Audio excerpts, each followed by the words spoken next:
तो चलिए बात करते हैं जुलाई मंथ की सारी इंपॉर्टेंट अपॉइंटमेंट नियुक्तियों की। ब्रजेश कुमार उपाध्याय जो नाम आपके सामने सामने आ रहा है, ये कौन है, क्या है, सब कुछ इनके बारे में बताते हैं। उससे पहले ना इनकी एक पिक देख लेते हैं, जिससे आपको थोड़ा सा याद करने में याद रहे कि इस तरीके के हैं ब्रजेश कुमार उपाध्याय। अब यहाँ पे आप पिक में देखोगे तो नरेंद्र मोदी की भी पिक आ रही है और अमित शाह की भी पिक आ रही है, और साथ साथ एक पिक और भी आ रही है, वह राजनाथ सिंह की। तो जिस डिपार्टमेंट के ये कौन बने हैं, चेयरमैन और मैनेजिंग डायरेक्टर बने हैं, उस डिपार्टमेंट का नाम है गोवा शिपयार्ड लिमिटेड। तो यहाँ पे देखने वाली बात है, अमित शाह की फोटो में बता गया आपको, राष्ट्रपति जी की जो पिक आ रही है, लेकिन जो पुरानी पिक है राष्ट्रपति जी अब जो चेंज हो चुके हैं, ठीक है।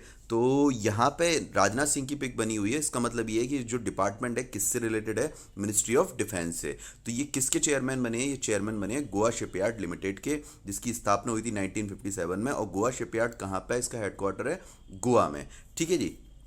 मैनेजिंग डायरेक्टर और चेयरमैन बने हुए हैं, मतलब प्रबंध निदेशक बने हुए हैं, चेयरमैन बने हुए हैं। अब बात करते हैं नेक्स्ट अपॉइंटमेंट की, राजेंद्र प्रसाद। राजेंद्र प्रसाद जी जो हैं वो कौन है, क्या है, उनके बारे में भी बात कर ली जाती है। National high speed rail corporation limited के एमडी के रूप में कार्यभार संभाला है, यानी कि इन्होंने भी किसके प्रबंध निर्देशक हैं, ये national high speed rail corporation limited के। इनकी भी पिक देख लेते हैं एक बार हम लोग, जिससे थोड़ा सा दिमाग में आ जाएगा कि किस तरीके से क्या सारी चीज़ें हैं। राष्ट्रीय हाई स्पीड रेल कॉरपोरेशन इससे बोला जाता है, इसका फुल फॉर्म है national high speed rail corporation, जिसे शॉर्टकट में बोला जाता है NHSRCL। सतीश अग्निहोत्री की जगह पे इनको लिया गया है। सतीश अग्निहोत्री अभी कुछ दिनों पहले न्यूज़ में थे करप्शन की वजह से। नेशनल हाई स्पीड जो प्रोजेक्ट है, इसकी स्टेब्लिशमेंट मतलब स्थापना हुई थी 12 फरवरी 2016 को, आज से 6 साल पहले। और इसका जो हेडक्वार्टर है वो कहाँ पे है, न्यू दिल्ली में है, ठीक है। तो राजेंद्र प्रसाद जी किससे रिलेटेड है, national high speed rail corporation limited के एमडी बने हुए हैं। चलिए बात करते हैं अब नेक्स्ट क्वेश्चन की, नेक्स्ट अपॉइंटमेंट की। मनोज कुमार, मनोज कुमार जी जो हैं, मनोज कुमार जी को जो अपॉइंट किया गया है खादी एंड विलेज इंडस्ट्री के चेयरमैन के रूप में, इनको की अपॉइंटमेंट हुई है, ठीक है। Charge as a chairman of the government of Indian statutory body. इसकी जो स्थापना है वो कब हुई थी, वो हुई थी आपकी 1957 में, और इसका हेडक्वार्टर है कहाँ पे, मुंबई में है, ठीक है। तो यहाँ पे बेसिकली ये वाली चीज़ याद करने वाली है, वो ये है कि मनोज कुमार जी खादी और उद्योग और इंडस्ट्री के KYC जिसे बोला जाता है, khadi and village industry commission, उसके क्या है, चेयरमैन नियुक्त किए गए हैं। तो मनोज कुमार जी किसके किए गए हैं, खादी विलेज के KYC के। अब बात करते हैं नेक्स्ट क्वेश्चन की, यहाँ पे ये है संदीप कुमार गुप्ता जी, ठीक है। संदीप कुमार गुप्ता जी को किस में अपॉइंट किया गया है, नेक्स्ट चेयरमैन बनाए गए हैं, मतलब नेक्स्ट चेयरमैन किसके बनाए गए हैं, गेल के, संदीप कुमार गुप्ता जी को, ठीक है। गेल ये किसकी जगह पे आए, ये आए हैं मनोज जैन की जगह पे। इनकी पिक देख लेते हैं अब कि यहाँ पे जो इनकी पिक है वो किस तरीके की है। पिक आप देख सकते हो, ये संदीप कुमार गुप्ता जी की पिक है। Director for finance and Indian Oil Corporation has been picked as head Indians largest gas utility GAIL India Limited. तो गेल के चेयरमैन बनाए गए हैं, और गेल का फुल फॉर्म आपके सामने यहाँ पे मैंने मेंशन कर दिया है। और इनको जो रिटायर्ड हुए हैं मनोज जैन, वो 31 तारीख को हुए हैं। ये हालांकि इतनी इंपॉर्टेंट न्यूज़ नहीं है कब रिटायर्ड हुए हैं, लेकिन किसकी जगह पे आए हैं, मनोज जैन की जगह पे संदीप कुमार गुप्ता को चेयरमैन बनाया गया है गेल का, ठीक है, जिनकी पिक आपके सामने है। अब बात करते हैं यहाँ पे नेक्स्ट क्वेश्चन की।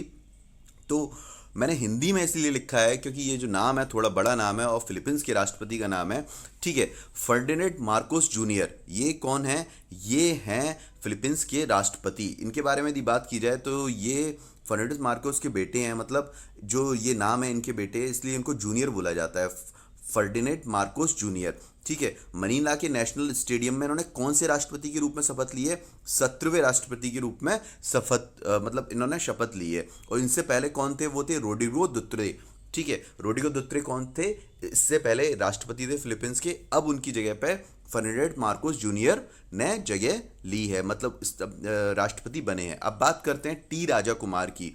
टी राजा कुमार जो फाइनेंशियल एक्शन टास्क फोर्स के प्रेसिडेंट बनाए गए हैं, किसके प्रेसिडेंट बनाए गए हैं, फाइनेंशियल टास्क फोर्स के प्रेसिडेंट बनाए गए हैं टी राजा कुमार, ठीक है। ये बेसिकली करता क्या है, ये बेसिकली करता है एंटी मनी लॉन्ड्रिंग और एंटी टेररिज्म फाइनेंसिंग एजेंसी है, ठीक है। 2 साल के लिए इनका टेन्योर वो किया गया है, 2 साल के लिए इनकी मतलब इनका कार्यकाल दिया गया है, ये इनकी पिक है, ठीक है। और फाइनेंशियल टास्क फोर्स को FATF भी बोला जाता है शॉर्टकट में, मनी लॉन्ड्रिंग के चीज़ों में सारा का सारे इनकी इन्वॉल्वमेंट होती है इस पूरे डिपार्टमेंट की। 2 साल के लिए इसका मेन प्रेसिडेंट जो बनाया गया है वो बनाया गया टी राजा कुमार को। अब बात करते हैं राहुल नार्वेकर की। ये महाराष्ट्र के हैं और इनके बारे में बेसिकली मैं इतना ही बताना चाहूँगा, ये विधानसभा स्पीकर बने हैं, असेंबली न्यू स्पीकर बनाए गए हैं महाराष्ट्र के, और बहुत कम एज में विधानसभा के स्पीकर बने हैं, इसलिए चर्चा में है, न्यूज़ में है और क्वेश्चन की दृष्टि से भी काफ़ी ज़्यादा इम्पोर्टेंट है। बात करते हैं अब अमिताभ कांत की। ये शेरपा के G20 के लिए सिलेक्ट किए गए हैं। बेसिकली शेरपा जो होता है वो क्या है, शेरपा एक तरीके की डेजिग्नेशन है जो पर्टिकुलर, मैं यहाँ पे मेंशन भी किया है इनके बारे में, अमिताभ कांत के बारे में, कि ये पहले कौन थे, सीईओ थे नीति आयोग के अमिताभ कांत जी, ठीक है। और उनको G20 शेरपा का इंडिया में जो अभी जो इसी साल लास्ट ईयर मतलब दिसंबर के टाइम पे एक मीटिंग होने वाली है, उसमें ये क्या करेंगे, लीड करेंगे इंडिया को, और ये किसकी जगह पे करेंगे, यूनियन मिनिस्टर पीयूष गोयल की जगह पे, ठीक है। तो क्वेश्चन ये आ सकता है कि कौन अपॉइंट किया गया है शेरपा G20 के लिए, तो अमिताभ कांत जी जिनका नाम है और ये इनकी पिक आपके सामने लगी हुई है। अब बात करते हैं यहाँ पर नेक्स्ट क्वेश्चन की। तो आर के गुप्ता जी को क्या किया गया है, अपॉइंट किया गया है इलेक्शन कमिश्नर के तौर पे, और ये श्रीकांत की जगह पे आएंगे। कौन बनाया गया है इलेक्शन कमिश्नर, मतलब निर्वाचन आयोग की डिप्टी इलेक्शन कमिश्नर बनाया गया है इनको। क्या कौन बनाया गया है, आर के गुप्ता जी को डिप्टी इलेक्शन कमिश्नर की पोस्ट दी गई है। अब किसकी जगह पे आ रहे हैं, टी श्रीकांत की जगह पे इन्होंने रिप्लेसमेंट किया है और ये डिप्टी कमिश्नर बनाए गए हैं। अब यहाँ पे क्या है, ला गणेशन असाइंड, ठीक है। तो ला गणेशन को क्या रिस्पॉन्सिबिलिटी मिली है, क्या चीज़ें हुई हैं, सब कुछ बता देते हैं। ला गणेशन जी बेसिकली वेस्ट बंगाल के गवर्नर बनाए गए हैं, ठीक है। और ये किसकी जगह पे आए, जगदीप धनखड़ जो थे उनकी जगह पे। क्वेश्चन जो आपके उसमें आएगा कि गवर्नर वेस्ट बंगाल का किसे बनाया गया, ला गणेशन जी को वेस्ट बंगाल का गवर्नर बनाया गया है, और ये किसकी जगह पे आए हैं, जगदीप धनखड़ की जी की जगह पे आए हुए हैं। इसके साथ साथ कुछ एक इंपॉर्टेंट चीज़ें, कैलकाटा के हाई कोर्ट के चीफ जस्टिस का यदि नाम पूछा जाए तो वो है प्रकाश श्रीवास्तव, और वेस्ट बंगाल के जो चीफ मिनिस्टर हैं उनका नाम आपको पता ही होगा, ममता बनर्जी, ठीक है। तो यहाँ पे कुछ पॉइंट हैं जो इंपॉर्टेंट है। वेस्ट बंगाल के पूर्व गवर्नर जिनकी जगह पे ला गणेशन आए हैं उनका नाम क्या था, जगदीप धनखड़। और चीफ जस्टिस कलकत्ता के chief justice of Calcutta high court कौन है, उनका नाम है प्रकाश श्रीवास्तव, ठीक है जी। अब ला गणेशन के बारे में आपको चीज़ क्लियर हो गई होगी। अब ये क्वेश्चन बहुत ज़्यादा इंपॉर्टेंट है, यहाँ से 2 क्वेश्चन निकलेंगे आपके। मुस्ताफिजुर रहमान को कौन बनाया गया है, ये बनाए गए हैं appointed as a Bangladesh next high commissioner to India, मतलब बांग्लादेश ने कमिश्नर अपना एम्बेसडर बनाया है किसको, मुस्ताफिजुर रहमान को इंडिया के लिए। और किसकी जगह पे आए, मोहम्मद इमरान की जगह पे आए हैं ये, ठीक है जी। बांग्लादेश ने बनाया है इनको, किसके लिए बनाया है, इंडिया के लिए, मतलब ये इंडिया में रहेंगे, बांग्लादेश से आके इंडियन एम्बेसी के एम्बेसडर, बांग्लादेश एम्बेसी के एम्बेसडर हैं ये। मोहम्मद इमरान की जगह पे इनको रिप्लेस किया गया है। अब बात करेंगे यहाँ पे प्रणय वर्मा की। ये 2 थोड़ी सी चीज़ें हैं आपको ध्यान रखना चाहिए। प्रणय वर्मा जो राजदूत बने हैं, जो एम्बेसडर बने, वो भारत की तरफ से बांग्लादेश के लिए जाके बने हुए हैं, ठीक है। तो ये बांग्लादेश में की जो इंडिया की जो एम्बेसी है वहाँ पे ये एम्बेसडर रहेंगे किसके, इंडिया की तरफ से, प्रणय वर्मा। तो वर्तमान में ये वियतनाम में भारत के राजदूत थे, और विक्रम दोर ई स्वामी की जगह ये लेंगे, किसकी जगह लेंगे, विक्रम दोर ई स्वामी की जगह लेंगे, ठीक है जी। अब बात करते हैं यहाँ पर नेक्स्ट क्वेश्चन की, आशीष कुमार चौहान, इनके बारे में बात कर ली जाए।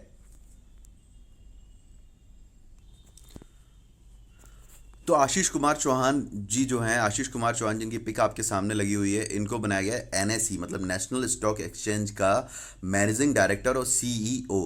किसे अपॉइंटमेंट किया गया है, मतलब क्वेश्चन आता है आपके दिमाग में रखना है, आशीष कुमार चौहान जी को कौन सी नियुक्ति की गई है, तो एनएसई के अपॉइंटमेंट और मैनेजिंग डायरेक्टर के लिए अपॉइंट किया गया है। सीईओ मैनेजिंग डायरेक्टर कौन है एनएसई का, एनएसई मतलब नेशनल स्टॉक एक्सचेंज। ये किसकी जगह पे आए हैं, वो हैं आशीष कुमार चौहान। किसकी जगह पे आए हैं, विक्रम लेमेये की जगह पे आए हुए। नेशनल स्टॉक एक्सचेंज का हेडक्वार्टर है वो मुंबई में, मोस्टली सभी लोगों को पता होगा, और इसकी इस्टेब्लिशमेंट जो हुई है 1992 में हुई है, मतलब 1992 में हुई है, और इसके चेयरपर्सन है वो गिरीश चंद्रा चतुर्वेदी जी हैं। तो काफ़ी सारी इंपॉर्टेंट जो भी फैक्ट हैं आपके एग्जाम पॉइंट ऑफ व्यू से, सारे के सारे आपको एनएससी से, करंट से रिलेटेड आपको यहाँ पे बता दिए गए, मेंशन कर दिए गए डेजिग्नेशन से रिलेटेड। अब बात करते हैं यहाँ पर रानिल विक्रम सिंघे की। रानिल विक्रम सिंघे जो आपके सामने पिक में दिखाई दे रहे हैं, ये 9वें राष्ट्रपति चुने गए हैं, कहाँ के, ये चुने गए हैं श्रीलंका के 9वें राष्ट्रपति और पूर्व राष्ट्रपति गोटबाया राजपक्षे के शेष कार्यकाल की सेवा सेवा करेंगे। तो ये क्या करेंगे, अभी क्या था, इकोनॉमिक क्राइसिस काफ़ी ज़्यादा चले थे, उसके लिए बहुत ज़्यादा प्रोटेस्ट हुआ था श्रीलंका में।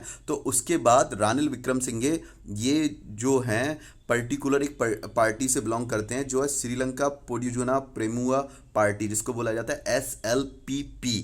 ठीक है, ये यहाँ पे मैंने मेंशन भी किया है, सड़कों पर देश की ये सारी की सारी चीज़ें, जिसके बाद इनको 9वां राष्ट्रपति श्रीलंका का बना दिया गया है, ये बने हुए हैं। अब दिनेश, चलिए अब यहाँ पे भी देख सकते हैं आप, दिनेश गुनु अवार्डेना, ठीक है, इन्होंने भी 15वें प्राइम मिनिस्टर के रूप में श्रीलंका के लिए शपथ ली है। ठीक है, किसकी जगह पे आए हैं, रानिल विक्रमसिंघे की जगह पे आए हैं। मतलब रानिल विक्रमसिंघे जो अब प्रेसिडेंट बन चुके हैं श्रीलंका के, उनकी जगह पे क्वेश्चन दो आ सकते हैं, कौन प्रधानमंत्री है, कौन राष्ट्रपति श्रीलंका का।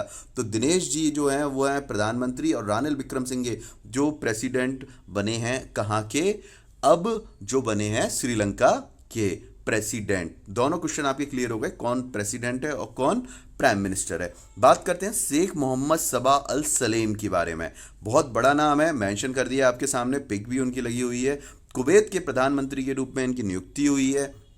ठीक है, किसकी जगह पे आए हैं, पूर्व प्रधानमंत्री शेख सबा अल खालिद हमद अल सबा। ठीक है, तो क्वेश्चन यहाँ पे ये आ सकता है, कुवैत के प्रधानमंत्री कौन है, तो शेख मोहम्मद सबा अल सलेम को नाम याद रखने के लिए आप लास्ट का याद रख सकते हैं, सलेम नाम है जो प्रधानमंत्री नियुक्त हुए कुवैत के। कुवैत की राजधानी कुवैत सिटी है, और कुवैत की जो मुद्रा है वो कुवैती दिनार कही जाती है। राजश्री गुप्ता ये कौन है, ये हैं न्यू मैनेजिंग डायरेक्टर ONGVS विदेश लिमिटेड के, जिसको OBL बोला जाता है। ठीक है, फुल फॉर्म यहाँ पे लिखा हुआ है, oil and natural gas corporation overseas investment arm. इसके मैनेजिंग डायरेक्टर जो बनाए गए हैं, राजर्षि गुप्ता को बनाया गया है। ये इनकी पिक भी लगी हुई है। ठीक है, a central public sector enterprises CPSE of the government of India under the administrative control of ministry of petrol and natural gas. तो पर्टिकुलर जो ONGC है वो किस मंत्रालय के अंदर आती है, वो मिनिस्ट्री के अंदर में आती है, पेट्रोलियम एंड नेचुरल गैसेस के मिनिस्ट्री के अंदर में। मतलब पेट्रोलियम और प्राकृतिक गैस के मंत्रालय के अंदर में पर्टिकुलर डिपार्टमेंट आता है जिसका नाम है ONGC विदेश लिमिटेड, और गैस से रिलेटेड है। और इसके जो चेयरपर्सन मतलब मैनेजिंग डायरेक्टर बनाया गया वो राजश्री गुप्ता को बनाया गया है। मैं रिपीट इसलिए कर देता हूँ जिससे आपके दिमाग में चीज़ें रहें। अब इंद्रमित गिल के बारे में भी बात कर ली जाए, बहुत इंपॉर्टेंट क्वेश्चन है, बहुत ज़्यादा ये मान के चलिए हॉट न्यूज़ है इस पूरे साल की, इंद्रमित गिल के बारे में। पहली बार नहीं हुआ ऐसा, दूसरी बार हुआ है, हम बात कर लेते हैं। ये भारत के इकोनॉमिस्ट हैं, बहुत बड़े, जो भारतीय मूल के हैं। विश्व बैंक का चीफ इकोनॉमिस्ट इनको बनाया गया है। किसको बनाया गया है, इंद्रमित गिल को बनाया गया है। गिल इस पद पर नियुक्त होने वाले दूसरे भारतीय, इससे पहले कौशिक बसु, बहुत लोगों ने नाम सुना होगा, 2012 से 2016 तक सेम पद पर, मतलब वर्ल्ड बैंक में इन चीफ इकोनॉमिस्ट के तौर पर काम कर चुके हैं। अब ये करने वाले दूसरे हैं। वर्ल्ड बैंक में एक्टिवल ग्रोथ फाइनेंस और इंस्टीट्यूट्स के वाइस प्रेसिडेंट भी ये इससे पहले रहे थे, ऑलरेडी वर्ल्ड बैंक में काम कर रहे थे, लेकिन अब जो इनकी डेजिग्नेशन है बहुत बड़ी कर दी गई है, जिसको बोला जाता है chief economist of world bank का। ठीक है, तो आज के लिए